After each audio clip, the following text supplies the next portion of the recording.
Hello friends, welcome back to Shreshta kitchen. నేను మీరవలి. ఇవాళ ఒక మంచి ఎగ్ రెసిపీ చూపిస్తున్నాను మీ అందరి కోసం. ఇదే మన కోడిగుడ్డు పచ్చికారం పచ్చడి అనమాట. ఎంత టేస్టీగా కమ్మగా ఉంటుందో, అసలు నోటికి తింటూ ఉంటే పుల్ల పుల్లగా కారం కారంగా సూపర్ టేస్టీగా ఉంటుంది. ఈ పచ్చికారంతో చేసుకునే ఈ కోడిగుడ్డు పచ్చడి చాలా బాగుంటుంది. అందరు కూడా తప్పకుండా ట్రై చేయాల్సిన రెసిపీ ఇదైతే. సో ముందుగా ఇది ఎలా చేసేసుకోవాలో సింపుల్గా చూపించేస్తాను పదేంటి.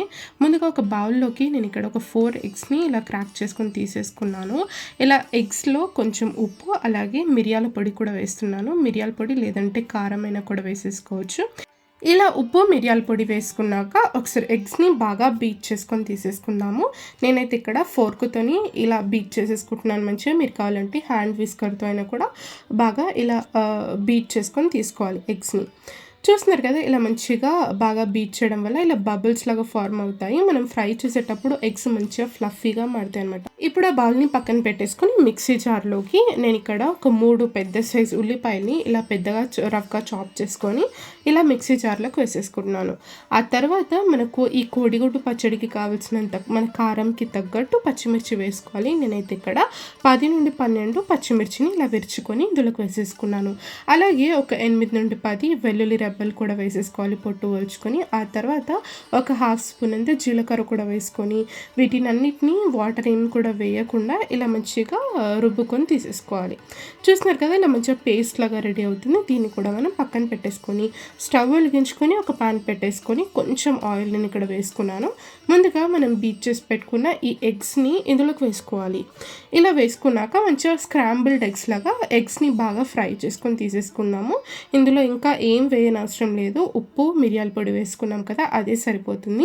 ఇలా మంచిగా ఎగ్స్ని బాగా ఫ్రై చేసుకొని తీసుకోవాలి. మరి చిన్న పీసెస్లా కాకుండా ఇలా పెద్దగా ముక్కల్లాగా ఉండేటట్టు చూసుకుంటే బెటర్. ఇలా ఫ్రై అయ్యాక దీన్ని ఒక ప్లేట్లోకి తీసుకొని పక్కన పెట్టేసుకొని అదే ప్యాన్లోకి ఒక 3 టేబుల్ స్పూన్ల ఆయిల్ తీసుకున్నాను. ఇందులోకి కొంచెం జీలకర్ర అలాగే 3 ఎండుమిర్చిని ఇలా విరుచుకొని వేసుకోవాలి. ఆ తర్వాత ఇందులోకి కొంచెం కరివేపాకు కూడా వేస్తాను మంచి ఫ్లేవర్ కోసం.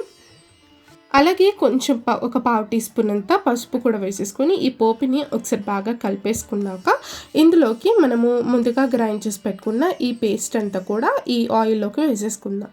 ఇలా ఈ ఉల్లిపాయ పేస్ట్ ఇదంతా వేసుకున్నాక ఒకసారి బాగా మిక్స్ చేసేసుకొని మంటను మీడియం లేదా లో ఫ్లేమ్లో పెట్టేసుకొని ఈ పేస్ట్ అంతా కూడా మంచిగా మగ్గనివ్వాలి. ఇది పచ్చిగా ఉంటే అస్సలు టేస్ట్ బాగోదు. ఇందులో మనం అన్నీ పచ్చివి వాడినాం కాబట్టి మంచిగా దీన్ని ఫ్రై చేసుకుంటే చాలా బాగుంటుంది.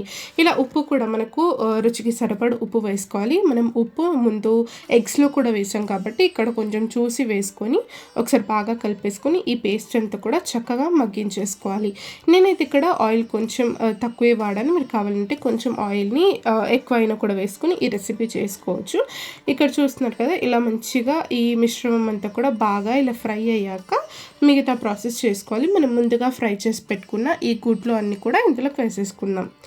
ఇలా ఎగ్ ఫ్రై అంతా కూడా ఈ పచ్చికారంలోకి వేసుకొని ఒకసారి బాగా మిక్స్ చేసేసుకుందాము. మంటను లో ఫ్లేమ్లోని లేదా మీడియం ఫ్లేమ్లో పెట్టుకొని ఈ ప్రాసెస్ చేసుకోవాలి, లేదంటే అడుగు మాడే ఛాన్సెస్ ఉంటాయి.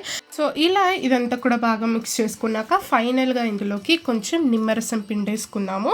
ఇలా నిమ్మరసం వేసుకోవడం వల్ల ఈ పచ్చడి పుల్ల పుల్లగా టేస్టీగా కమ్మగా సూపర్గా ఉంటుంది. అందరు కూడా తప్పకుండా ట్రై చేసి మీకు ఎలా కుదిరిందో నాతో కామెంట్ సెక్షన్లో షేర్ చేసుకోవడం అస్సలు మర్చిపోవద్దు. ఇక్కడైతే మనకు కోడిగుడ్డి పచ్చికారం పచ్చడి అయితే రెడీ అయిపోయింది. నేను ఇక్కడ సర్వ్ చేసి కూడా చూపిస్తున్నాను చూడండి. ఇలా వేడివేడి అన్నంలో సర్వ్ చేసుకొని తింటుంటే అమృతమే అనమాట. చాలా అంటే చాలా బాగుంటుంది. సో ఈ రెసిపీ మీకు నచ్చినట్లయితే తప్పకుండా వీడియోని లైక్ చేసి మన ఛానల్ని సబ్స్క్రైబ్ చేసుకొని పక్కనే ఉన్న బెల్ ఐకాన్ కూడా ప్రెస్ చేయడం వల్ల నేను పెట్టే ప్రతి ఒక్క వీడియో మీకు నోటిఫికేషన్ వస్తుంది. మరిన్ని టేస్టీ రెసిపీస్తో మళ్ళీ వచ్చేస్తాను. అంతవరకు నేను Meeravali, signing off. Bye bye.